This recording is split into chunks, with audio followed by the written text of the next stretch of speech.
Hello everyone, welcome to my YouTube channel Tech Wisdom, and in this video I'm going to show you how to fix keyboard lagging on your games. So let's start the video. The first method is right click on your start button here and go to device manager,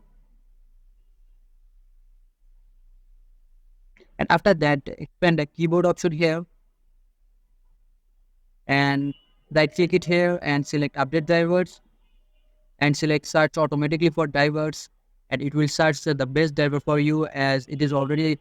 the base driver is already installed. So all you have to do is go to the driver again, go to the driver again and select update drivers again and select browse my computer for drivers and select let me pick, and after that select everyone and install and see if the problem is fixed or not. And if this doesn't help you fixing the problem, the second method is go to your search option and select control panel and click it to open, and after that go to keyboards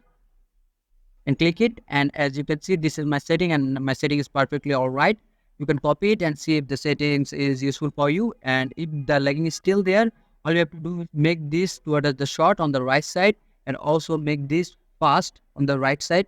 and see if the problem is solved or not. So this is the video and I hope this is a helpful video for you, and I will catch you guys in the next video.